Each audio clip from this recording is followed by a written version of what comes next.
Welcome, pilots. My name is Hybrid V, and last night I had just gone through my first jump point ever in Star Citizen. Yes, what I'm talking about here is the static server meshing test that took place last night on Friday, if you're watching this at a much later date. And yeah, it was pretty incredible, despite the fact that it was still a very early days playtest of the jump points in Star Citizen. And yeah, I just want to sit here and kind of give you guys my thoughts and my feedback on it and what I saw and everything that was in it. In the description box below will actually be the patch notes for this test. So if you want to learn a little bit more about that, you can check that out below. And of course, all the footage you're going to be watching here on screen has nothing to do with Evocati footage. As a reiteration, I'm part of Evocati. I am not allowed to show any type of media regarding this. So it is really just going to be a lot of B-roll in the background and me just talking and giving my thoughts just openly here. So you can just put me on in the background if you'd like, kind of treat it like a podcast, so to speak. So how did it go? Well, for one, it went awesome. I thought it was going to be pretty buggy with lots of crashes and all kinds of issues, but it was actually quite stable. And this is probably evidenced by the fact that they used a older build. I think it was like a 322 build or something like that on top of like an older version of Pyro. So it was relatively stable. They were really just trying to test the jump points and the connected servers. And it went actually quite smooth, although the mechanics were a little bit rough, but overall everything performed quite well. So I decided to spawn into Stanton because I want to take the pilgrimage from Stanton to Pyro. We had the option to spawn in Pyro and come to Stanton and go back and forth, but I wanted to start in Stanton, our own home that we've known for so long, and go to Pyro and see what that experience was like. So I spawned in at Stanton, got my ship. I pulled a Freelancer Dur, which I've had for a long time now because for the longest time I think it was considered the smallest ship that had a jump drive. So I had picked it up specifically for that reason a long time ago. And then of course the Terrapin came out later, I believe, and I think that also has a jump drive if I recall. But anyway, I'm getting ahead of myself. So I got the Dur. I went to the Pyro jump point in Stanton. I went to that jump point. There was tons and tons of players there. It was really cool to see. To my understanding, these servers had a huge server cap, but I didn't quite see that many actual, like, a large amount of players. In fact, I think the server count showed that my player count was, like, close to about 100 players on the server I was in, maybe a little bit more, I don't remember. But, yeah, it wasn't quite a huge amount, but in the area I was in, had a lot of players, and it was really cool just to see them all go through the holographic jump points, the jump gates areas, you know, as you're getting towards the actual jump point. All of them flying slow, some of them in formation, others just loosely just kind of making their way, and others just flying to the jump gate like a bat out of hell. And they make their way to the actual jump gate. Everybody starts coming to the jump gate and they slow down, and some people are forming lines. Other players are trying to gun it through because they don't realize they need to call and open the jump gate.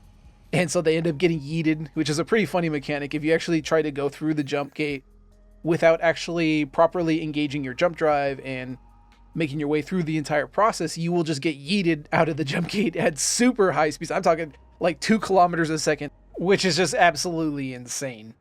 So yeah, it was funny flying through and watching people get pushed back at high speed. So you're like not only flying with other players toward the jump gate, but we were also dodging players as they were getting flung back because some people were incorrectly getting into the jump gate. But yeah, it was really cool just to see all these players. And I mean, it really just shows what the future of the game is going to look like when there's going to be all these players, you know, 20, 30, 40, 50, 100, even maybe even more of these players who are just going about their day. They're going to be cargo trading and jumping between different systems. And it was really cool to see. And even if they're not going to be players in the future, they're obviously going to be NPCs as well. And it really looked, despite the fact that, you know, all the visual effects were completely bare bones and just placeholder, it looked really like a busy jump gate that was getting ready to service players going in between the systems. It was really cool to see.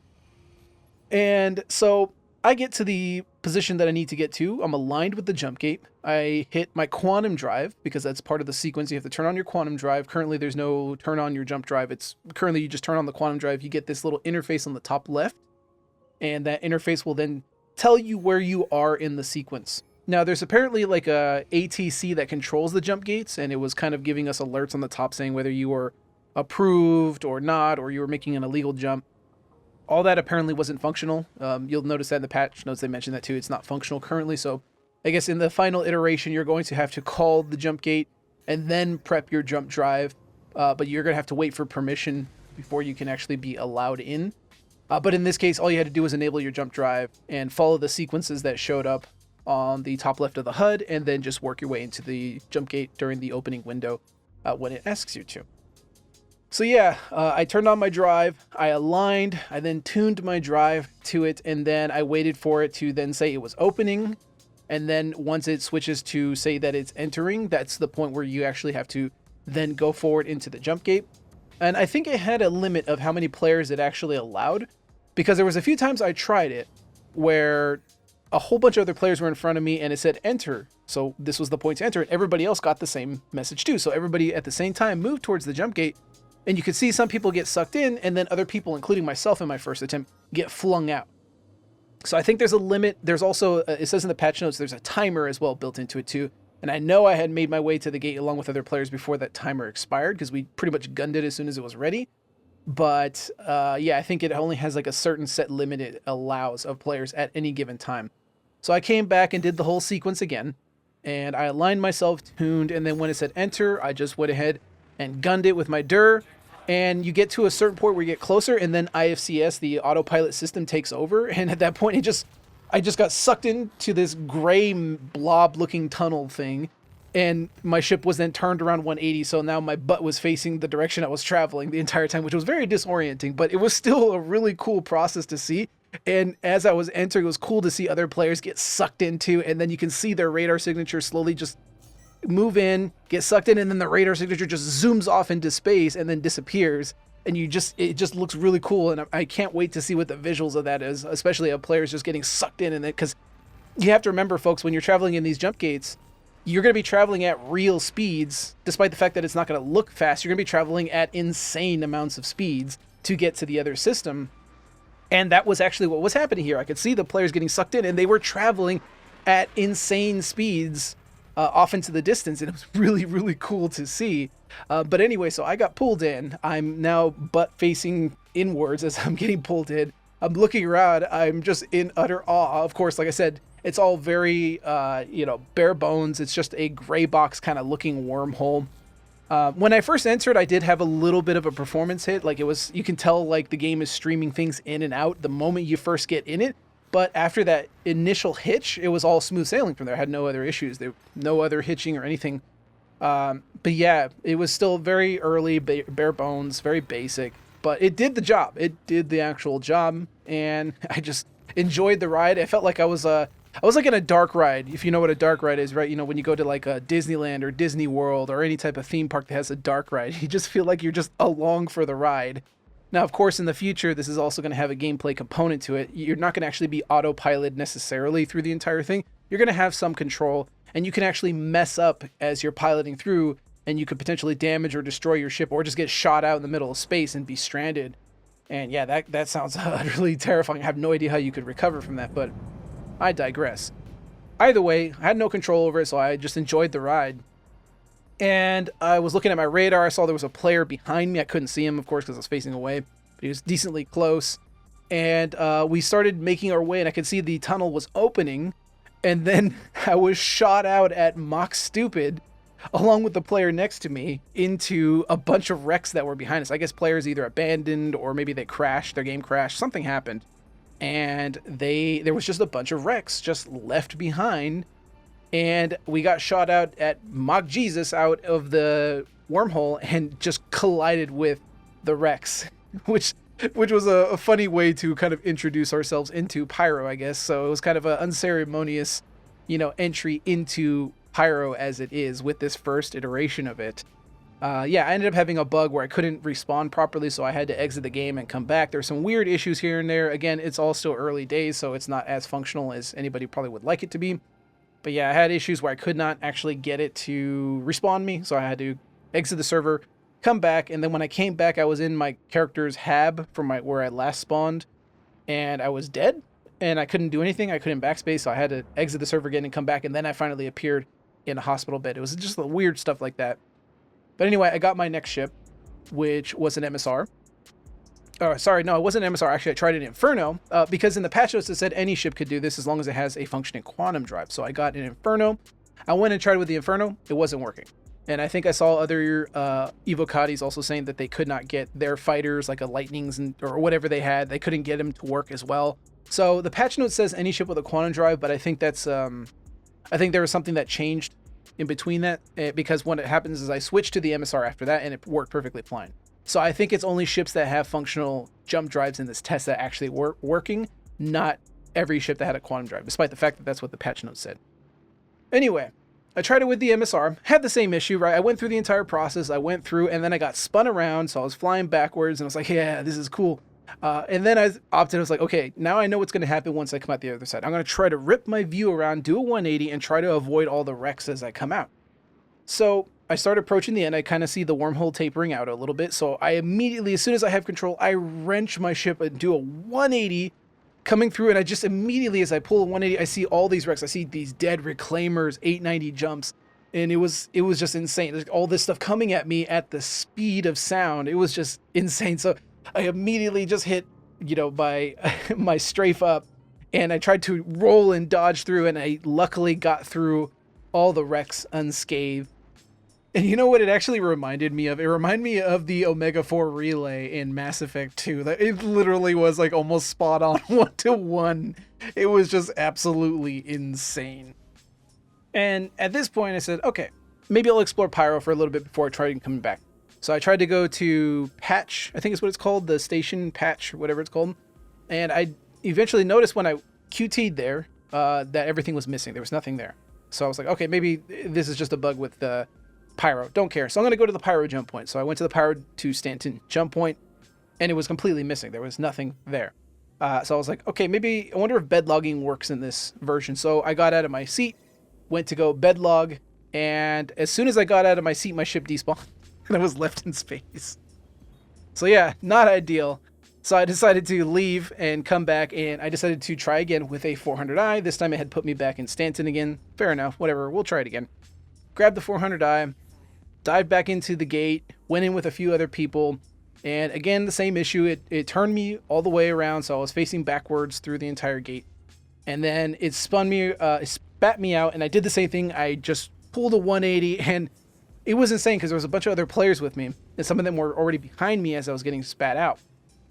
So I turn around, I see all the wrecks, and I'm immediately trying to now strafe down to get around all these wrecks, and I see these other players flying at insane speeds, now exploding, crashing into all these wrecks, and I'm trying to dodge the debris, dodge the wrecks, and the explosion. It was actually really cool. It was very cinematic, despite it being an absolute disaster. But I made through unscathed, and instead of exploring Pyro, I decided to, okay, let's go to the Pyro to Stanton jump point, and let's make a round trip. So I decided to make my way there. It took quite a while because, you have to use stock drives. Apparently there was a bug.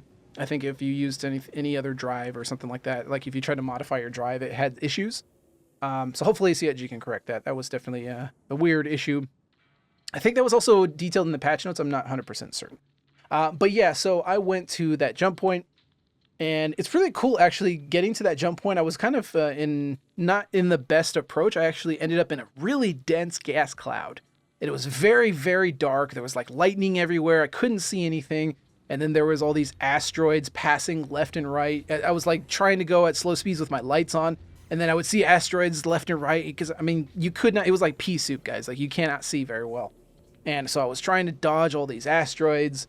And eventually it cleared up, and I saw the jump point, and I saw other players lining up for the jump point. So I went about and I lined up, and I was behind this other player who was in an SRV, and they went in front. Like we both got in queue, and it opened, and then it said entering. So we both went in, and I let the SRV go first, and then I went in, and we both got sucked in, and we both got sucked in so close to each other that we were now being autopiloted, like literally within 25 meters of each other, right? And to the point we were actually hitting each other, to the point I was like watching my hull flash as he was bumping into me, and I was bumping into him, and we were just bobbling along on this river raft on the way out back to Stanton. And I knew, okay, maybe this is gonna be the same thing as Pyro, so I was gonna immediately wrench my view around and try again. And I got shot out along with the SRV, and we bumped into each other, and then I just got spun super, super fast, and my character blacked out. I was blacked out for a good, 2 minutes there. And then I eventually came to, and I'd survived. I was good. So at that point, I said, okay, let's call it a day. Let's try again another day. That was really fun. And I decided to fly to Tressler, land, repair my ship, and then just logged out for the night. And I mean, I really can't describe it, folks. The experience was pretty awesome. I mean, it was not the best looking experience. It was definitely very, very early days, as I've mentioned before. But the fact that it was early days and it still was very exciting just going through the process, watching all the other players line up and then jumping through this jump sequence to get to another system was incredible. And it didn't even have any of the window dressing that it's supposed to have. It wasn't fully finished or anything, and it was still a very exciting sequence. It was also missing the gameplay elements that were required. For example, the fact that you're supposed to have some level of control. And despite all that, it was still a very exhilarating experience. Now, obviously, I'm excited because it's something new in Star Citizen, of course, obviously. But I can't begin to explain the feeling you get when you watch all these players, 10, 20, 30, 40, 50 players, lining up to get through a jump gate. Not necessarily because it's the new and cool thing to do, but just because for a second there, it really felt like what Star Citizen was trying to say they were going to do all along, if that makes sense, right? So the dream was always that Star Citizen was going to be this living, breathing, connected universe that you could play in. It's a huge sandbox that is all interconnected. And for the longest time, obviously, it doesn't always feel like that because we just have one system. But when you're watching all these players lining up to jump to another system, all of a sudden that dream now becomes a reality, right? We've always talked about like the idea of something being like Imagine Tech, right? Imagine being the trailer that came out a long time ago that it got a lot of players, including myself, extremely interested in playing Star Citizen, just building on the idea that this could be a reality someday, right? Well, this was the Imagine Tech becoming no longer Imagine Tech, but an Imagine reality. I guess you could say, I don't know, this is hard to describe. But watching all these players, it's like if you've ever watched a lot of players come and go to land, right? A lot of you watch my smooth landing videos, and a lot of you watch my, players taking off and landing and me giving ratings, right? It's really cool in those videos to see what it's like to watch other players come and land, right? Well, now imagine that same kind of feeling, that same awe of watching players come and go in this kind of almost heartbeat of the universe existing that you can visually see. And now you're seeing it in something different where you can see like players are trying to get to another system, right? So this is something that's actually quite incredible. I hope I'm describing it well enough, folks. But I mean, the idea really is that it makes the game feel so much more alive, so much more, tactile, so much more like you're really involved in something huge, right? Because it's one thing that Stanton is big as itself, but until you connect to another system and you start watching players come and go and doing their own thing, and eventually we'll see NPCs doing that as well, it doesn't quite right now feel as interconnected as it really should, despite the fact that it is pretty decently interconnected, right? But yeah, so that is my current experience with it, and I'm excited to try it again. It's supposed to be running through the rest of the weekend, so I think what I'm going to probably do is try to do some cargo runs and see if I can get a Hull C run through there. Hopefully the Hull C is not going to be too buggy. I mean, it is an older build, so it might be that, the actual docking arms might not be functional. We'll try. But either way, if not, hell, I'll try something. I'll try a different ship. We'll see. But I want to try to see if I can do some cargo runs and just see how it feels to get involved in this kind of loop, right? And I mean, yeah, it's a big milestone for Star Citizen. The first time we're connecting to systems here. I know even in my previous video where we talked about server meshing testing, I had comments on there where, well, these other games have done server meshing. True. Other games have done server meshing for a long time, decades even. The difference is that Star Citizen is going to be tracking a lot more than probably any game has in the past. You need to track things on your server from something as small as, say, like a water bottle onto a ship, to the player carrying that water bottle on the ship, and in the ship he's in could be the size of a small battlefield map, right? To the point where now he's on that with hundreds of other players who are also fighting hundreds of other players in their own ships that could also have interiors the size of small battlefield maps. So while server meshing itself and the testing that we're doing here is nothing really too unique in terms of like the applications and whatnot, it is in terms of scale. Overall, what Star Citizen is doing is not currently even close to the scale of what any other game is trying to do. It just isn't. The reality is everything being tracked is just far more complex. Even in a game like World War II Online, which people pointed out in my previous video, right? Despite the fact that that game world was huge and it was tracking a lot and it also had server meshing of its own, it wasn't tracking how many, pico dolls and how many water bottles were everywhere, how many, all these different parts of a ship, for things for like salvaging, all these different mineable nodes, you know, all these different commodities being traded back and forth. There's just so much more that has to be tracked rather than it just being players and projectiles and vehicles being tracked, right? It's a lot more than that. And yeah, so it's going to be really interesting to see how that plays out. And I can't wait to see what CIG does more for additional playtesting going forward and how better this stuff is going to look, even more fleshed out and improved. But alright folks, that's it for me today, talking about my experience jumping through a jump point for the first time. I can't wait for CIG to get this not only into a more fleshed out state, but also to your guys' hands as well, because I think this is going to be an incredible experience for everybody. And I can't wait to experience that with you all. But if you did indeed enjoy today's video, please leave a like as it really does help out the channel. And of course, if you want to see more videos like this and much more down the line, be sure to subscribe as well. But until next time, fly safe and I'll see you all in the black.